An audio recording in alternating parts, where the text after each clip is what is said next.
You know, one of the things we dig on Triple D is stories about restaurants being passed down from generation to generation. A lot of times it's father to son, but every once in a while we get one with a little twist, like a location here in Buffalo, New York, where it's mother to son, where Sophia Ananiatis has raised her son Sam in the business. Now he's taken over, and boy, is she proud. Welcome to Sophia's. Open beef up. How proud are you? Very. He's my diamond in the sky. Here's the Sophia's omelet. How much you love your mom? Oh, a lot. Everybody at the counter. Oh, Mom, I know. Those are still coming. That chicken's done. And my mind's still, you cook with love, and the people are going to love you like family. The food is awesome. We're almost ready now. All homemade and fresh. From serious breakfast Cinnamon apple walnut pancakes. There we go. to mom's Greek home cooking. We're good to go there. This is where you learned how to cook. Yeah, I've been here all my life. They're coming up next. Helping out mom till 6 years ago when he took over. There's that. I do everything here. You heard him, everything. So you guys make your own bread? Yeah. I didn't know what bread was supposed to taste like until I came to Sophia's. What kind of bread is it? It's just a traditional white bread. Give me the rundown, brother. We'll add some salt.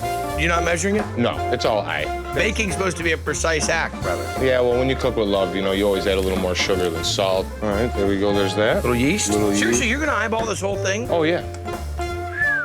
You add the water, and then we're gonna start adding flour. Did we at least measure this? No, we usually tell the consistency when it stops sticking to the bowl. That's how your mom taught you how to make it. Pretty much, yeah. That's real bacon, man. Yeah, we're gonna need to add a little bit more. It's a little soupy? Yeah. Is this starting to look right? Yeah, it's starting to look a lot better. We're ready to get it out the bowl.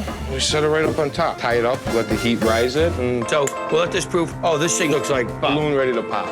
We'll take this off. We'll just pull enough out, start off with one pan. Get flour a little bit. She's just rolling it into itself. Yeah, I mean, folding very it over. slightly kneading it. You don't want to overwork the dough. No. Then the yeast might just get destroyed, Here we go. We gotta oil our pans so the bread don't stick at all. Pop it in there. 2 loaves in one pan. Yeah. Look at that. That's beautiful. Let it rise. So now we're up. We're puffy. We're looking good. Oven set at some temperature. Yeah, hot enough. We'll just pop it in. Half hour, 40 minutes. And that's it. Done? Yeah, we're ready to rock and roll. Here we go. It's the finished loaf.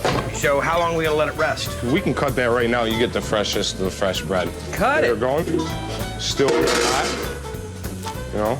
Oh, did you see that? Steam just awes everybody. Oh, You gotta be real careful. that's awesome. Yeah? I mean, it was just, I want to be here every day when that happens. Slice me off a piece of this. All right. There we go.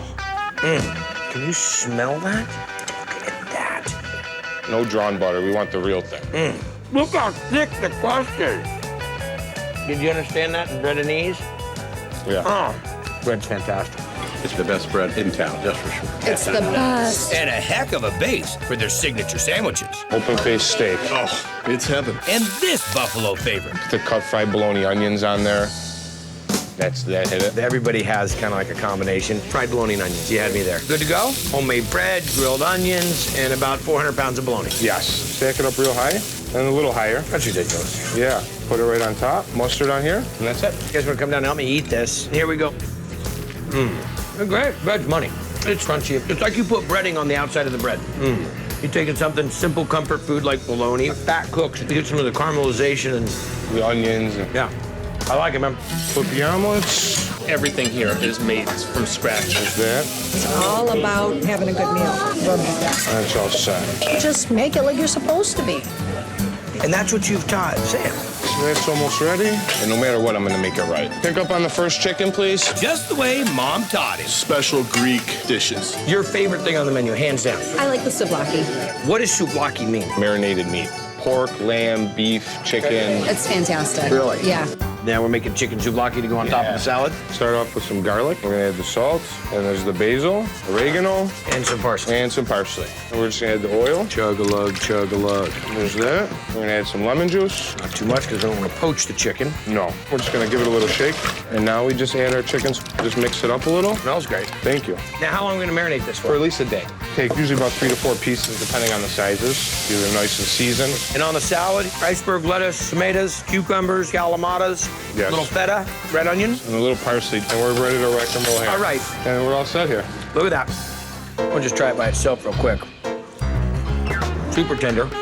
And you get some real nice caramelization. Okay, is this the dressing? Yeah. Shake, real good shake. I make that myself too. Great. Look at that. Not a bite you see every day on Triple D, right? Nice big salad shot. Really, really good, man. I'm not gonna lie about it. It's chicken souvlaki. I love it. I love the chicken. Extraordinary. It's really good. Here's the fried bologna and onions by itself with home fries. And the reason I come back is because there's love in the food. 2 open beefs. I love it. I can tell you do. What do you want me to do? Tell me. Just cut some pitas. Served with love. It's all right. Good. Well, this place is like full of it. And I'm gonna give them more on the side, tell them. We meet a lot of 27-year-old dudes across this country that are really good cooks, great chefs. You got something else going, man. Thank you, man. I appreciate You're a it. gem, man. Nice to meet you, appreciate man. it. Greek spinach pies handed out like dinner rolls. You get a free little piece of spanakopita. It's like a Greek touch. Okay, so how do we make it? Melt our butter, extra virgin olive oil. Now we Okay. take our onion, fresh scallions, fresh dill, black pepper, little nutmeg, Really? little salt. We make like 30, 40 trays a day of spanakopita. 30 or 40 a day? Trays a day. Go. Got our spinach over here. Want me to get all the stuff on right? Yeah. That's the flavor. We're gonna add our feta cheese. Now we put our eggs. That's the binder. Yep. And now we're going to layer 800,000 sheets of phyllo dough. No cheating. No 2 at a time. A little more. Let's go. Oh, sorry. Perfect. Crooked lines are okay? You gotta give me some room here. We take a little water and bless the spinach pie. Otherwise, the first initial heat right on top will separate everything too fast. Exactly. Look at that. Now, is there a way that you're supposed to enjoy this? Just grab it like a pizza. I could get in like the cheesesteak hunch here. There you go. So you get down, the finger, the inner weave. Oh, man, that is excellent. Man, that's great flavor. That's awesome. Thank you. Flaky with cheese inside. Absolutely excellent. I'm here in the Montrose area of Houston, Texas, at a joint that's centrally located to Rice University, the downtown area, and the Galleria Mall. Now, this place is smoking busy all the time, and the question is it because of the location or the food? We're about to find out as we visit Nikos. The food is fantastic. It is just outstanding. What's the flaky sandwich? It's the closest thing you can come to eating in Greece. Absolutely delicious. Thank you. I enjoy it so much that I keep on coming back. Since 1977, when they first opened the doors. And actually used to walk up and order here. Back when Dimitri Fedokakis' parents first opened the place. I've been working in here since I was 5. This part of the restaurant was our house. This was actually where you lived? That's right, yeah. All right, enjoy. Got a Euro machine and a grill. Then Niko started. 1 euro play, baby. We're doing the basics. And then we kind of wanted to upscale our menu a little bit. Using the whole family cookbook, from Greek meatballs called Suzukaka. to this classic, Musaka, which is my favorite. to this family favorite. The lamb shake with potato. Oh, I dig lamb. Whose lamb steak recipe is this? My pops. So first we trim some of the fat. Big seller here? Very big seller. Now we're gonna do our marinade. So we got lemon juice, Greek oregano. This is from our orchard in Greece. I mean, it's just blooming, man. Black pepper, seasonal, A little seasoned salt, fresh garlic. fresh garlic, salt, and olive oil. Greek olive oil. So this is a pretty traditional marinade. Simple. And how long will we marinate those shakes? We used to marinate them 24 hours, Uh-huh. but we got a marinating machine to speed up the process. Seriously? Yeah. Oh, I can't wait to see this. Yeah, it's cool. This is the tumbler. We'll toss in our lamb shakes and just pour our marinade. All right, cap it up, the hose. So now it's gonna start sucking the air out. Right. So when the vacuum gets to 20, you turn it off, lay it on its side. And then we'll let it do its work for about 20 minutes. It makes it so it's easier for the moisture to penetrate in. Uh-huh. I want one of these for home. And then we just put it in the pan. Shanks are lined up. Get a little water on top. It's time to cover them and go in the oven. How long is it gonna go in the oven? Do 2 hours, and then what we'll do is uncover it, flip the lamb shanks, and then for another hour. Look at that. Usually 2 people. I'll get the doors. Thank you. Wow, those bad boys just cook down all the fat. It's crazy. How many you get? 2. And what's this being served with? That comes with a small Greek salad, the roasted potatoes, pita bread, tzatziki sauce, and lemon. Great. That's a really nice marinade with the lemon juice. Probably one of the more lemon-forward lamb shanks I've ever had. You're gonna have to take this away. Great. Thank you. I mean, I wasn't serious. No. It's got a great flavor on it. Good all around Greek food. There's always a crowd, there's always a line. Next in line, please. Anybody ready? I can hear this place going a million miles an hour out there. Does it ever slow down? I'm glad to say no. Thank you very much. I got chicken kebab for Hercules. It has a lot of heart and personality. Thank you very much. It's excellent. This is as good as my mom's. It's one of my favorite places of all time. Good job, brother. Thanks, man. Like that one. Can I have the machine? Yes, sir. Very nice. Whatever you want. Back in 2010, I found this little spot on a street corner in Cambridge, Massachusetts, dishing out Greek classics, and it was, well, music to my ears. These days, they're still singing the same tune. Musaka. This is Greek Corner. Swordfish kebab. If you want authentic Greek food in the Boston area, this is the place to come. The food here is always amazing. People here really care about the place. The way that George and Themis came off on diners, drive-ins, and dives is how they are in real life. That'd be the Barretos brothers, Georgios and Themis, who have been cooking up their cultural cuisines for over 30 years. Very traditional, simple flavors, but made over time, like musaka.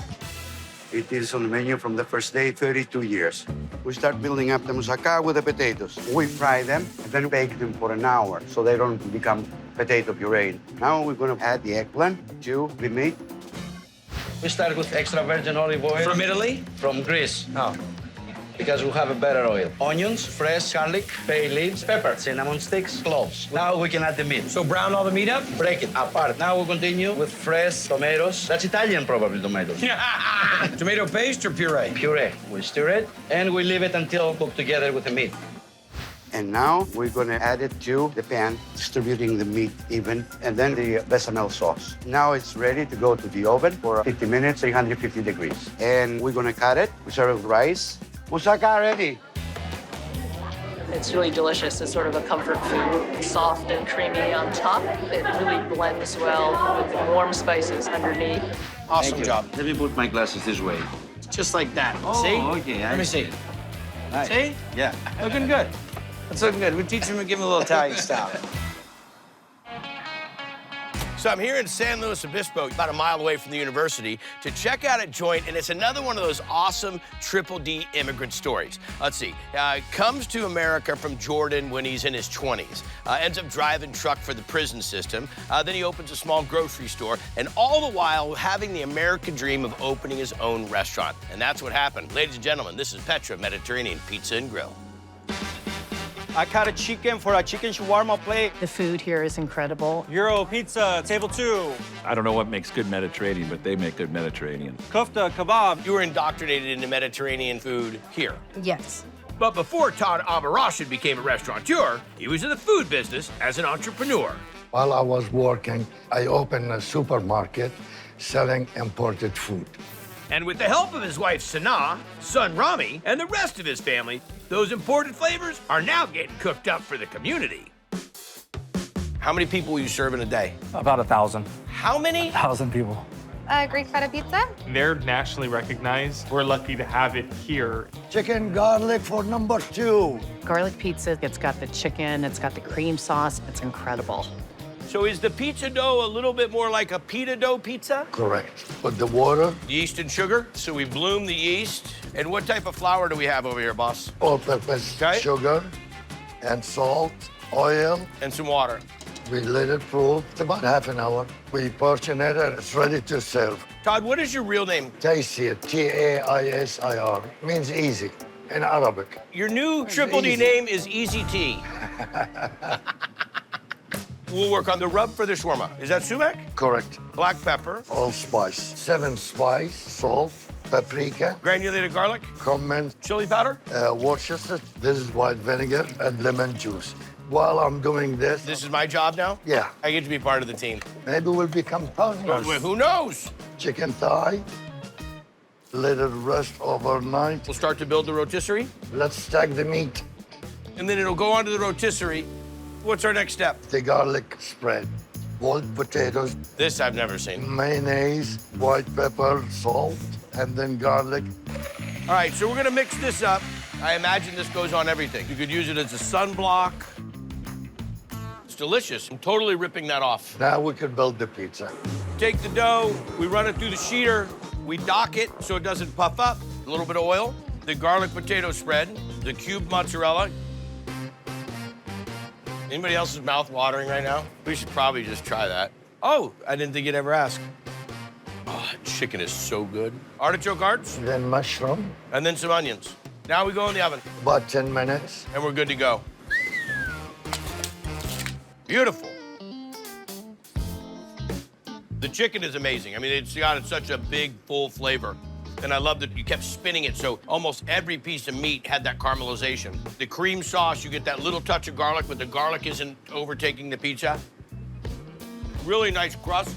Outstanding, my friend. Thank you. Chicken and garlic pizza. The chicken, it's crispy on the outside, nice and moist on the inside. You know, the crust is kind of like the pita. And then if you get a little of the garlic sauce, Can't be beat. How does chicken shawarma and pizza go together? Outstanding. Why haven't I thought of it before? In a college town, a place where they can go to this kiosk, punch in their order, and get this quality of food. On a budget, too. The example that you've set, you give a lot of people jobs, you give a community amazing food, and you do it in a really nice, easy way. That's why they call them Easy Tea. Delicious.